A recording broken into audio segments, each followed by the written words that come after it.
Hello there, sleepy stars. Welcome to our special bedtime story time. Tonight, I have a wonderful tale about a turtle and a hummingbird who learn an important lesson about friendship and appreciating our differences. So snuggle down, get cozy, and let's begin our journey to the magical forest. Once upon a time, in a lush green forest next to a sparkling blue pond, there lived a turtle named Tucker. Tucker had a smooth, dark green shell with beautiful patterns that looked like tiny stars. He moved very slowly, taking his time to enjoy every little detail of the world around him. Tucker loved to feel the warm sunshine on his shell as he rested by the pond. He would spend hours watching dragonflies dance across the water and listening to the gentle rustle of leaves in the breeze. "There's no need to rush," Tucker would always say. "The world is full of wonderful things to see if you just take your time." In the same forest lived a tiny hummingbird named Hattie. Hattie had shimmering feathers that sparkled like jewels in the sunlight: emerald green, ruby red, and sapphire blue. Her wings moved so fast that they were almost invisible, making a soft humming sound as she zoomed from flower to flower. Hattie was always in a hurry. She would dart here and there, never staying in one place for more than a moment. So many flowers to visit, so little time. She would chirp as she zipped through the air, her tiny heart beating 1,000 times a minute. One sunny morning, Tucker was slowly making his way along the edge of the pond when he heard a frustrated buzzing sound coming from nearby. He turned his head and saw Hattie the hummingbird frantically flying around a cluster of newly bloomed flowers. "What's the matter?" asked Tucker in his deep, slow voice. "These flowers just opened today," Hattie buzzed impatiently, "and I need to taste the nectar from all of them before sunset. But there are so many, and I'm already behind schedule." Tucker blinked his gentle eyes and smiled. "Why don't you slow down a little? You might enjoy the nectar more if you're not in such a rush." Hattie hovered in midair, her tiny wings a blur. "Slow down?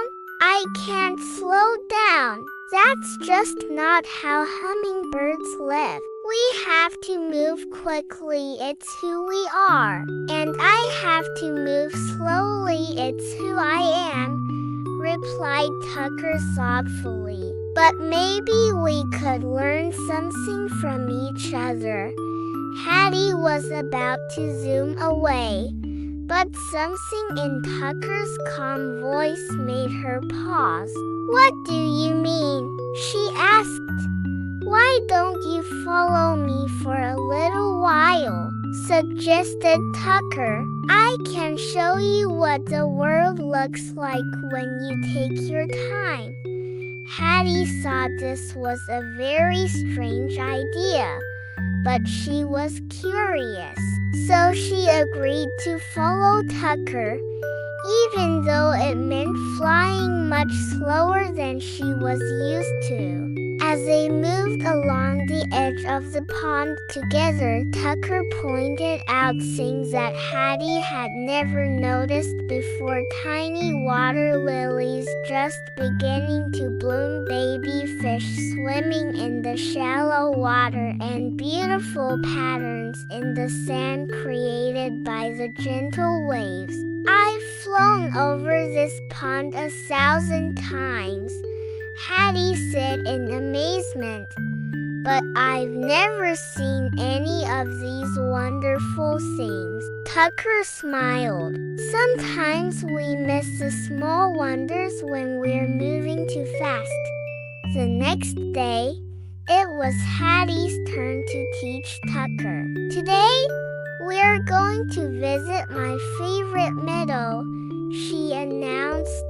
"It's a little far from here, but it has the most beautiful flowers you've ever seen." Tucker looked worried. "But it would take me all day to walk that far," he said. Hattie's eyes twinkled with excitement. "I have an idea. What if you hold onto this strong leaf with your mouth, and I'll carry you there?" Tucker was scared at first, but he trusted his new friend. He bit down gently on the sturdy leaf that Hattie had brought, and to his surprise, the tiny hummingbird was strong enough to lift him just a little bit off the ground. They didn't fly high, just enough for Tucker's feet to clear the bushes and rocks. As they glided through the forest, Tucker saw the world from a new perspective. The trees looked different from above, and he could see far into the distance mountains and valleys he had never known existed. "The world is so much bigger than I imagined," he exclaimed when they finally reached the meadow. The meadow was filled with flowers of every color, and Tucker spent the whole afternoon exploring it with Hattie. Together, they found a perfect balance, moving quick enough to see many wonderful things, but slow enough to truly appreciate each one.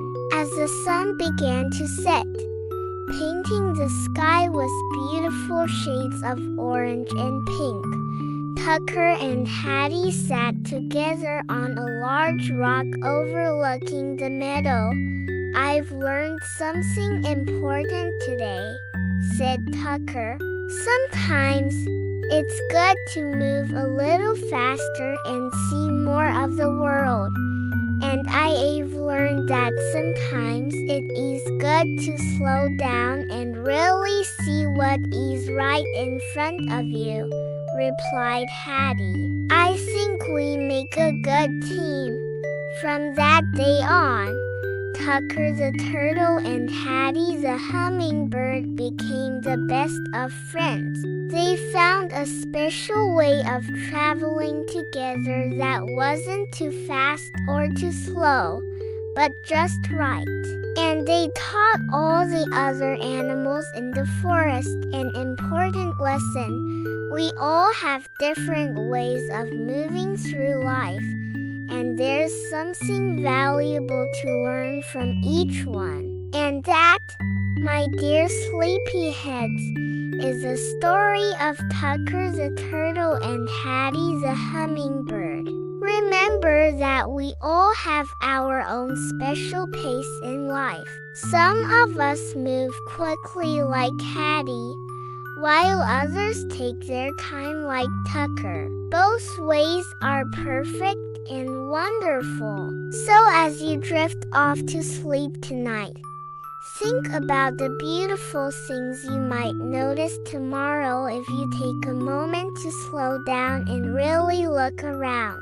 And remember that friends who are different from us can help us see the world in new and amazing ways. Sweet dreams, little ones. May your sleep be peaceful and your dreams be filled with turtles, hummingbirds, and all the wonders of the natural world. Good night.